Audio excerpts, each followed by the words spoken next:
Bismillahirrahmanirrahim. Assalamualaikum warahmatullahi wabarakatuh. Oke teman-teman, bisa simpang buku. Pada kesempatan malam hari berbahagia ini, kita alhamdulillah mendapatkan dan Bapak kita di samping ini, beliau ini berkesempatan menjadi narasumber kita untuk menceritakan salah satu sejarah yang ada di desa Simpang Buku ini, yaitu Panglima Hatip ya. Bapak ini dengan Bapak dari Sumar, yang mana Bapak dari Sumar ini juga salah satu ibaratnya sesepuh atau orang yang dituakan di desa Simpang Buku ini, teman-teman. Nah, untuk lokasinya ini sendiri di musola Nurul Huda, yaitu di musola salah satu musola tertua yang ada di Simpang Buku ini, Pak. Betul, Pak? Nah, perlu kita ketahui juga teman-teman, beliau ini adalah seorang pembuat puisi, teman-teman, dan juga seorang seniman teater. Beliau ini bisa dikatakan seorang seniman, teman-teman. Dan juga mengapa saya mencari narasumber Bapak ini, karena setelah saya telusuri dan saya bercerita dengan Bapak beliau ini sudah pernah membuat buku sejarah salah satu ikon yang di desa Simpang Buku ini, teman-teman, yaitu sejarah Panglima Hatip, teman-teman. Nah, oleh karena itu, karena sudah ada ibaratnya dasar-dasarnya, tentunya Bapak ini juga salah satu orang yang dituakan di desa Simpang Buku ini. Mudah-mudahan dapat menceritakan bagaimana sejarah dulunya Panglima Hatip sampai saat ini. Bagaimana sejarah dari datangnya Panglima Hatip ke sini sampai dimakamkannya saat ini. Oh, ceritanya begini. Datuk Panglima Hatip ini narasumbernya saya ambil dari Datuk Bandar Hitam. Datuk Bandar Hitam mama daripada suku Dongo Dalam. Yang beliau ini sebagai kepala desa Batu Belah. Kepala desa Batu Belah semasa itu ada 3 desa: Simpang Buku, Tanjung Rebutan, dan Batu Belah. Sebelum mereka. Jadi di tahun 1995 saya mendatangi rumah beliau sekaligus kantornya, kan? Saya bertanya tentang bagaimana cerita tentang Panglima Hatip. Panglima Hatip ini ayahnya Tengku Aceh. Kemudian Tengku Aceh merantaulah sampai ke negeri Aitiris. Sampai ke negeri Aitiris, dan kemudian dia menikah di sini sambil mengembangkan agama Islam. Berarti penyebar agama Islam di Aitiris. Dia itu tepatnya di Ranah. Kan? Jadi beliau ini kemudian setelah menikah di sana, kemudian lahirlah yang bernama Panglima Hatip. Jadi sewaktu itu belum namanya Panglima Hatip. Belum. Jindo Hatip namanya. Jindo Hatip. Nah, sebelum dikasih nama Panglima Hatip namanya Jindo Hatip. Jadi setelah lahir Jindo Hatip itu lebih kurang sekitar 7 tahun. Ayah daripada yang bernama Panglima Hatip Jindo Hatip ini, yaitu Tengku Aceh, meninggal dunia. Kemudian ibu daripada Jindo Hatip ini menikah lagi dengan seorang budak yang bernama, kalau tidak salah katanya itu Ujang Jaketo. Jadi Ujang Jaketo ini rupanya pekerjaannya sehari mengembalakan orang. Jadi Jindo Hatip ini memiliki seorang ayah, kan? Ayah tiri. Lalu kemudian Jindo Hatip ini disuruhlah untuk gembalakan orang. Cuma Jindo Hatip dia seorang anak yang nakal, tapi cerdas. Nah, di samping nakal dia cerdas. Waktu itu sebelum ayahnya meninggal, ayahnya sudah memberikan ilmu-ilmu kepada Jindo Hatip, baik mengaji tentang membaca Al-Quran, sholat 5 waktu yang tak boleh tinggalkan, kan? Kemudian ilmu kebatinan dan sebagainya, dan Islam, kan? Jadi saking nakalnya Jindo Hatip ini, Jindo Hatip yang kecil ini saking nakalnya, tentu membuat marah daripada ayah Ujang Jaketo, kan? Buat marah, jengkel sekali. Akhirnya pada suatu hari Jin Latif disuruh gembala, namun Jin Latif tiduran. Jadi sehingga kerbau-kerbau yang digembalakan Jin Latif ini memakan tanaman-tanaman orang. Jadi sewaktu itu simpang Tubuh ini masih bahari. Bahari dalam katanya itu maksudnya apa? Bahari artinya masih luas airnya di daratan. Jadi masih bahari. Jadi yang ada di situ Jin Latif ini di Bukit Cocang. Bukit Cocang yang namanya Linggang sekarang ini. Oh, linggang di atas Yang tinggi itu kan Linggang. Namanya waktu Bukit Cocang. Belum namanya Linggang. Kan? Bukit Cocang. Dia tinggal di situ, dia gembala. Kalau menurut ceritanya, dari yang saya kutip daripada sumber narasumbernya Badan Pemerintah sekaligus Badan Kepala Desa Batulah, kan? Itu katanya kalau di Simpang Tubuh ini rumah saja barangkali menurut cerita yang beratus tahun yang lalu ya, belum berapa buah. Jin Latif tinggal di sana bersama bapak tirinya dan ibunya, ya kan? Tinggal di Cocang. Kemudian Jin Latif ini belajar lagi ilmu, tapi tidak tahu kita dari mana dia belajar, tidak tahu. Berarti sumbernya belum apa? Belum ada kan? Jadi dia menuntut ilmu tenaga dalam, ilmu yang disebut Prabun, ilmu bisa menghilang, macam-macam ilmu dipelajarinya. Jadi melihat kejengkelan daripada Jin Latif ini menambah kemurkaan daripada bapak tirinya. Ayah tirinya dari mana? Ayah tirinya yang bernama Bujang Dekito, kan? Semakin marah dia, semakin marah. Pada suatu hari timbullah niat jahat dari Bujang Dekito ini. Bapak tirinya nih ingin membunuh daripada Jin Latif. Kebetulan sekali Jin Latif tidur di bawah sebatang kayu. Sebatang kayu, Pak? Karena waktu itu kan masih apa kan? Masih hutan, tidur di bawah sebatang kayu. Tahu-tahu niat jahat si bapak tirinya ditebanglah kayu tadi. Kayu tadi. Supaya kayu ini bisa menimpa si Jin Latif. Namun Jin Latif punya ilmu kebersihan yang luar biasa. Mulai aja kampak itu di tetap pohon tadi. Jin Latif udah bangun. Mau terasa, Pak? Udah bangun kan? Karena dia mempunyai ilmu perasa, kan? Macam-macam ilmu yang berjari. Kemudian Jin Latif lari. Diambil lembing, tahu kan lembing? Iya. Dilempar lembing kepada Jin Latif. Konon kabarnya, ceritanya, ya kan? Lembing itu kena punggung Jin Latif, tapi tidak mempan. Oh, kena, Pak ya? Kena, tidak mempan. Jin Latif kira-kira berumur 8 tahun. 8 tahun. Tidak mempan. Jadi pengalaman daripada itu timbul juga niat jahat bagaimana ini. Pada suatu kali timbul niat jahat daripada Jin Latif. Kerbau-kerbau ini bisa disembunyikannya. Jin Latif ini, Pak? Jin Latif disembunyikan kerbau bapaknya kan. Jadi saking marah bapaknya, mana kerbau, mana Jin Latif, kemana semuanya ini, hilang nih semua katanya kan. Kebetulan ketemu dengan Jin Latif, dia ambil lagi itu yang namanya tempuling. Tempuling itu semacam tombak yang dikasih yang dikasih rotan.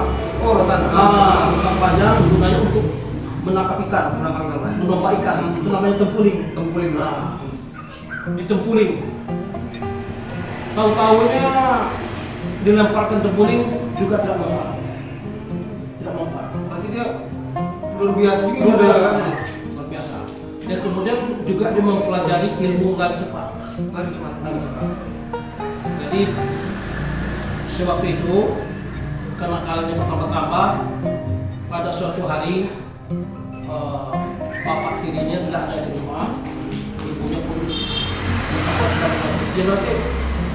Ya mak maksudnya kan, ya mak, bukan ibu kan? Ya mak, ada apa mak?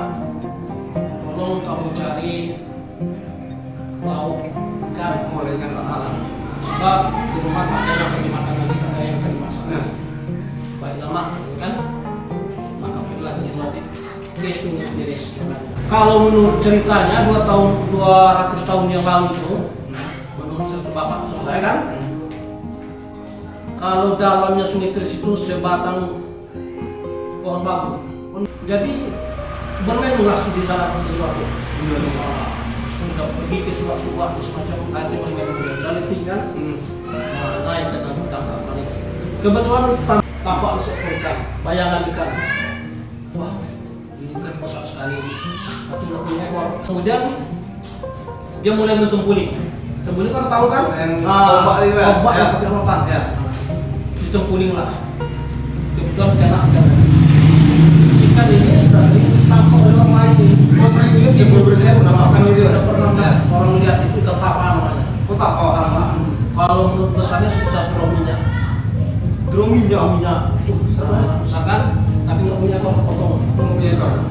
Jadi setelah dilempar dengan pembuling tadi, anak mereka tadi mengatakan tadi lari. Darahkan lari. Tempuling itu kan nggak bisa tanggal karena mata tempuling kan Ada mata kayak panah. mata panah. Macam panah apa tiga kan? Iya. Mata tiga. Dia terlepaskan, larilah. Menurut terowongan dari Sungai Tiris itu, ya kan? Terus sampai ke bawah. Ada mata polimati, ada situ sungai kecil Sebelah atas itu. ya sekarang ini mata polimati. Ya. Ini di simpang kan ada sungai. Iya. Terus ke sana kan sungai itu namanya itu dua pantai. Tidak bisa dibahas Indonesia kan ini. Oh ya. Memang namanya ya. bisa dibahas Indonesia. Dua pantai kan. Ini sampai dua pantai itu masih dalam itu. Dalam, bukan seperti sekarang. Nah, jadi lari ke sana terus ke Sungai Kampar ini. Oh, yang belakang ya. Sungai Kampar, dari Sungai Kampar terus ke Kampar Kiri. Oh, ya. Tembus ke Kampar Kiri. Nah, tembus ke Kampar Kiri, yaitunya dilipat kain. Oh, dipatkan Mbak. Nah, kalau menurut ceritanya, tapi ini ceritanya kan, itu lebih kurang 130 hari. Jiwa hati di dalam ruangan sampai Kebawa ikan tadi itu. bawahnya tadi. Karena dia punya ilmu batin yang cukup luar biasa. Ya. Tidak apa-apa kan? Sampai dilipat kain, ikan pun terkapar di pantai, ya kan? Panglima Hatip pun tidak punya pakaian satu pakaian itu tak punya pakaian. Kebetulan sampai di tepian pantai mandi Mbak. yang dilipat kain. Jadi kalau dulu di Simpang Kubu pun dilipat kain seperti ini, tepian ini sebelum rumah kita punya kolam mandi borong macam-macam kan. Nah, tepian ini perempuan punya, ini laki-laki. Dibakar nih supaya orang laki-laki tidak bisa nengok perempuan kan. Ada batasnya kan, jauh jaraknya pun jauh, lebih kurang kadang-kadang 50 meter, kadang 25 meter jaraknya kan. Jadi sampai Jin Rohtik tadi ke tepian, tepat kebetulan sekali di tepian perempuan. Jadi kebetulan orang lipat kain, perempuan lipat kain mau pergi ke tepian, mau mencuci, ngambil air. Dulu kan mencuci ngambil air kan di tepian semua. Sungai Mbak. Air minum pun ke sana dia. Iya. Pakai gigi kamu ya tuh. Gigi. Gigi potongan bulu bambu sampai 3 potong bambu, kemudian diisi dengan air. Dipikul namanya gigi. Kemudian diletakkan di depan rumah. Iya. Kan? Jadi ketemulah perempuan tadi dengan Jin Rohtik. Perempuan itu lari. Ada setan. Mau karena penampilan Bilang kan? Ada setan. Kata Jin Rohtik, saya bukan setan. Saya sebangsa kalian juga, saya manusia. Nah, saya dari kapal kitab, dari kapal kanan. Tapi orang kan tak mau percaya. Setan lari kan? Kemudian diceritakanlah di kampungnya dari awal itu ceritakan. Kemudian setelah diceritakan, kalau dulu pakai apa tuh? Pakai gong tuh. Kumpul orang semua.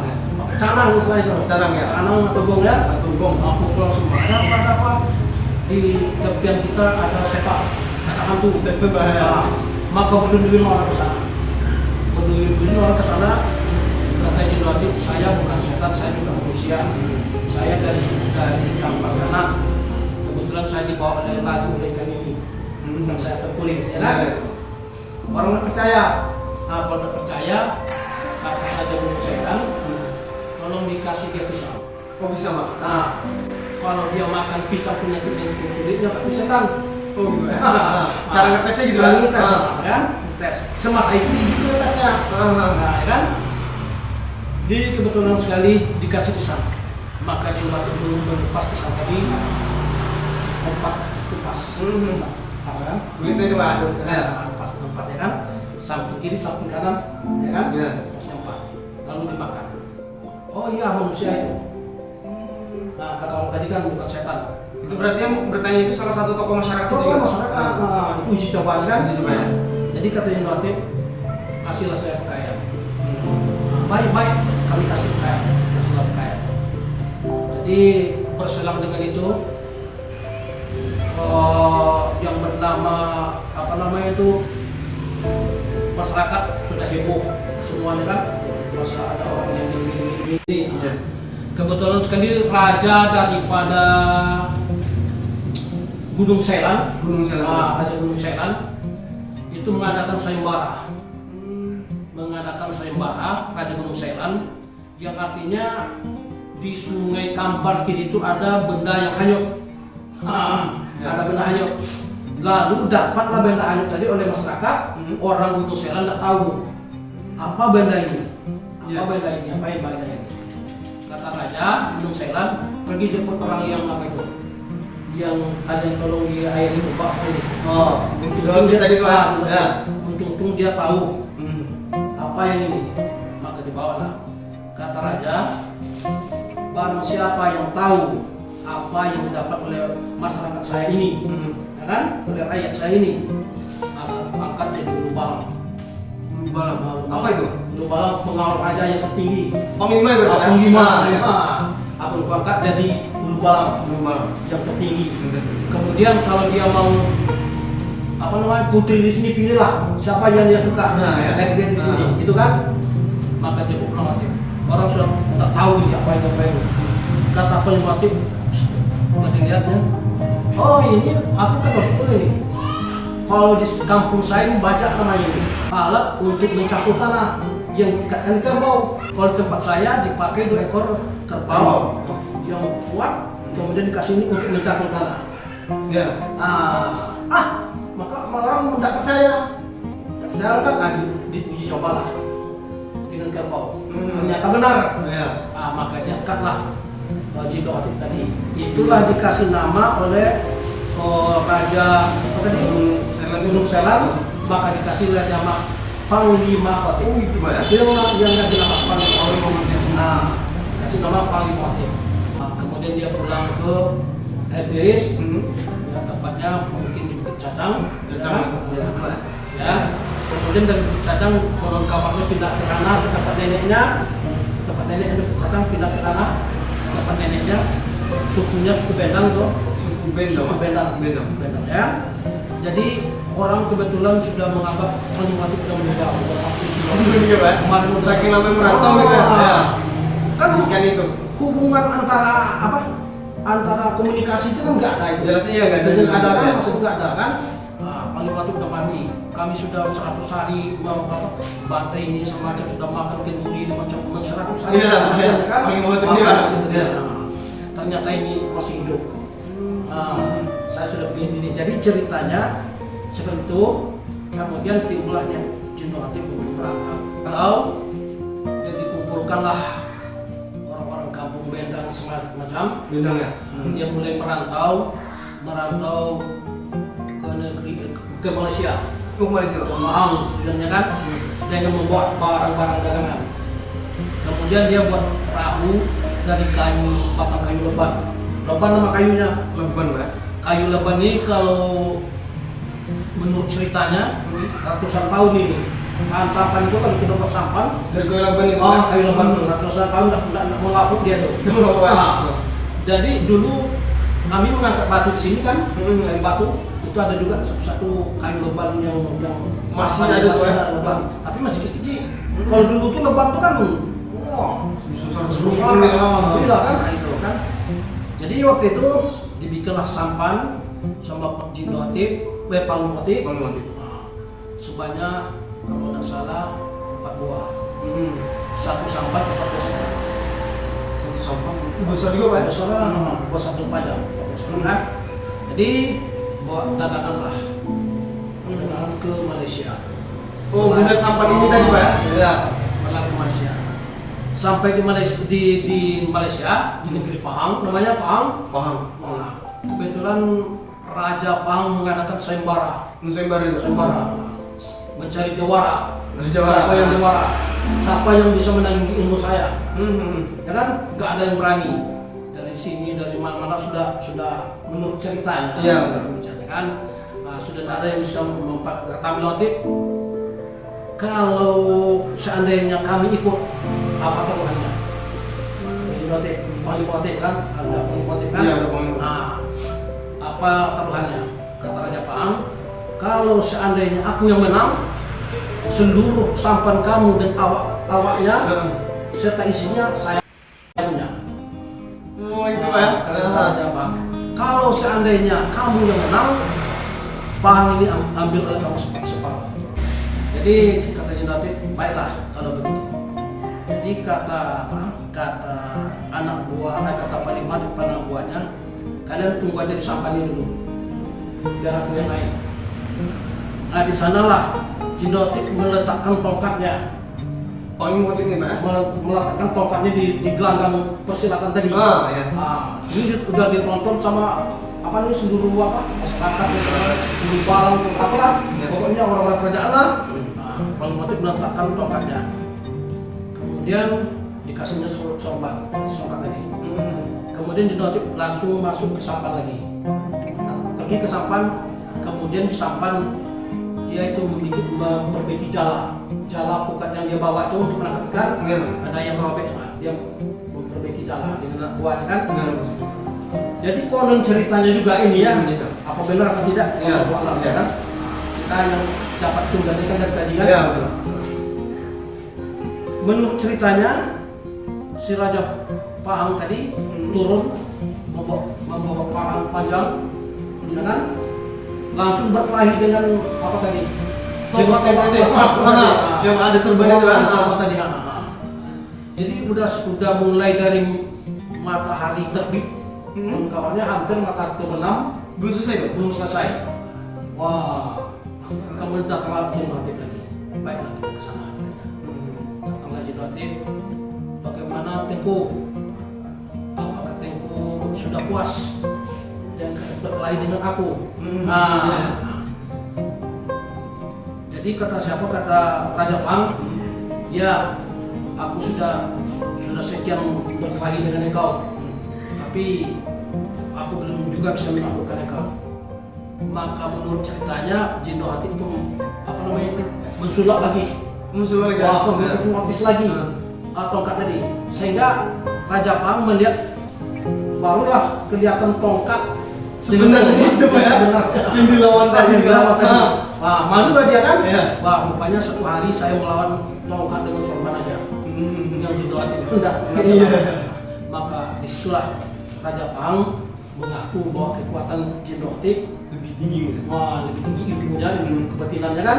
Nah, sehingga maka Raja Pahang menjanjikan dan memberikan tanah Sebagian dari tadi separuh dari negeri Pahang menjadi orang Kampar. Dan sampai sekarang memang saya pernah ke Malaysia ke Pahang, memang banyak orang air di situ. Orang banyak di situ. Tapi yang tak benar ceritanya nggak tahu kan? Iya. Nah, yang jelasnya orang air semua banyak di Pahang. Di Pahang Malaysia itu Pak ya? Malaysia. Setelah pulang dari sana, Malaysia tadi Pak? dari Malaysia, Nah. baru dia belajar wafat. Oh, wafat Pak. Wafat di sini. Jadi kewafatan apa dia sakit apa itu kita ceritanya lagi. Nah, sedangkan saya bertanya sama bapak Saminte itu kan, datang itu, siapa nama ibunya? Notif ini dia tidak bisa menceritakan. Cuman yang dapat dia cerita seperti itu, dia seperti itu aplikasikan sama aku. Jadi setelah wafatnya Notif ini, maka berebutlah orang lipat kain mau membawa ke lipat kain. Oh, setelah wafat itu Ya. Orang air tiris mau membawa ke air tiris, ya kan? Maka di dalam hal yang seperti itu, maka timbullah jadi pandai waktu itu. Pada waktu itu Pak ya? Waktu itu kan, daripada nanti terjadi pertumpahan darah. Iya, Jadi betul, mau betul. mengumpulkan orang sakti yang datang sakti ini, ya kan? Nah, diundilah, undinya barangkali mungkin sweet. Sweet. Bisa jadi kan, mungkin aja yang pakai cabut rumput itu mana yang panjang nanti. Oh gitu Pak. Yang dulu kan, Iya. maka dibuatlah keranda. Keranda itu Pak ya, untuk apa panggung tadi Pak? Buat dua buah keranda, bentuknya serupa, beratnya sama. Yang konon kabarnya satu dikasih batang pisang, Oh, isinya itu, ya? isinya yang satu dikasih dinotik. Nah, jadi kalau menurut ceritanya orang lipat kain mengatakan untuk dialah yang di sana lah Yang asli itu, Pak ya? asli itu. Kalau orang yang di suku Bentang yang ada di Etis, Berarti untuk sweetnya tadi itu siapa yang menolong? Hah? Air tiris atau lipat kain? lipat kain Oh lipat kain menolong ya? pilihlah. Berhak memilih. Iya. Inilah salah satu. Jadi kata orang lipat kain dialah yang kata orang yang tiris di sini lah yang asli. Iya. Kan? Jadi kebetulan sekali ini dipugar oleh Bapak Peranas, Bupati yang ada dia, Bupati Begini ya. Jadi dia mau Memasakkan meresmikan gitu. pugar kembali maka penguat kesalahan dia ceritakan, maka dibangunlah maka Yang ada tubuhnya. Ah. Berarti di sini diresmikan nih berarti Pak. Iya. Bahwasannya Iya. benar-benar makamnya ada di sini. Kalau dulu kan itu masih apanya tuh sebagai nisannya tuh cuma batu besar aja. Batu besar Pak. Batu besar. Hutan aja dulu tuh. Ya. Hutannya. Nah, memang ada batu besar sebagai batu nisannya. Iya. Nah, ini untuk Aceh. Iya. Untuk Jedotit, ya kan? Ada dua. Cuman batu besar aja. Nah, jadi inisiatif Bapak Bupati Kampar maka dibukalah. Jadi yang simpang itu dulu tuh itu masih sempit dulu tuh. Mulai diperbesar tuh tahun 1995 lah. Sempit simpang itu. Jadi yang namanya simpang Kubu itu semasa itu belum ada namanya simpang aja dulu tuh simpang. Kemudian kuburan memang banyak saat kuburan. Jadi di Jenuhatip itu kemudian sempit dulu jalan. Jadi kalau saya itu dengan paman saya di Yusuf namanya itu pernah saya di tahun 80-an 85 kali ya kami ke sana itu berarti masih luka ya? macam-macam lah kan. Itu di atas tuh harimau masih mengaum, masih menangkap orang. Gimana tuh, Bang? Bau semua tangkap gitu. Belum seperti sekarang kan. Masih hutan Iya, berarti, Mas. hutan. Itu masih tahun 1990 itu. Nah, penerangan listrik belum ada dan sebagainya kan. Iya. Kalau orang sini pergi ngaji itu Pak, subuh atau subuh lah. Berapa sih? Nah, tahu kan? Obor apa coba? Bukan obor, subuh itu dari apa itu? Dari daun kelapa yang sudah mati, kemudian diikat. Dibakar itu? Yang ya. Sulu Di sini. Kalau obor ya, tahu lah kan? Iya, pakai bambu gitu. Iya, Ya. nah, itu seperti itu masa itu kan. Jadi jalan itu masih sempit dan diperluas kepada orang yang jatuh. Kalau menurut keterangannya orang yang jatuh, jadi macam-macam, ya kan? Iya. Ada anak gadis yang melintas di situ. Oh di situ tuh ya. Pas tikungan itu. Ada yang jatuh, kemudian masih sadar. Kenapa jatuh? Itu ada tadi Pak orang yang melintas ini, anak gadis. Macam-macam lah kan? Ada orang tua yang jenggotnya panjang. Melintas tuh Pak ya? Berselah dia pada tengah jalan itu katanya. Tidak sampai hati pun nabrak. Tilaan gitu ya. Banyak itu orang jatuh sana kan. Di pas simpang itu ya. Ya simpang. Kan pemerintah kan dengan apa kan dengan bijaksana dalam diperluas. Iya. Nah, kalau dulu background apa itu? Oh gimana? Kalau kita lewat dari sini nggak tahu. Nggak nampak yang di depan tuh ya. Tahu apa tuh? Orang yang sana dulu apa sini kan sempit dulu jalannya.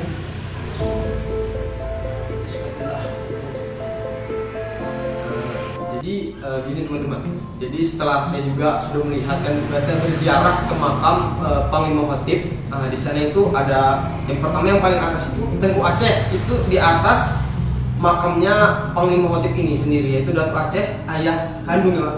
Ayah kandungnya Panglima Khotib. Nah itu dekat kuburannya itu ada batu-batu itu apa ya? Nah itu udah di orang ngasih apa kemudian kan? Oh itu Pak ya? Berarti itu bukan kuburan Pak? Enggak kuburan itu. Enggak Pak ya? Yang cuma kuburan yang saya tahu ini yang ada cuma dua Jendokotip dengan Datuk Aceh itu? Tengku Aceh itu Pak? Jadi gini teman-teman, alhamdulillah pada akhirnya dengan cerita yang cukup panjang, lebar ibaratnya, mudah-mudahan dengan cerita ini dapat membuka dan memperluas gini loh, Panglima Khotib kisah sebenarnya dari sumber sebenarnya. Datuk Bandar Hitam. Datuk Bandar Hitam salah satu nenek mama Persukan Dono Dalam teman-teman. Sekaligus kepala desa Batu Belah. Begitu teman-teman. Jadi ini nggak sembarang cerita teman-teman. Jadi ada sumbernya ibaratnya, jelas ibaratnya sumbernya. Namun dari sumber ini ya karena jangka waktu, semoga teman-teman menjadikan edukasi dan informasi lah. Dan saya mengucapkan terima kasih kepada Bapak untuk meluangkan waktu dan tempatnya untuk menceritakan untuk ini teman-teman, karena setiap orang pasti ada kesibukan ya teman-teman. Terima kasih Pak ya. Menjadi narasumber kami. Mungkin cukup itu aja teman-teman. Lebih dan kurang saya mau maaf yang sebesar-besarnya. Dan saya akhiri bila itu saja. Assalamualaikum warahmatullahi wabarakatuh.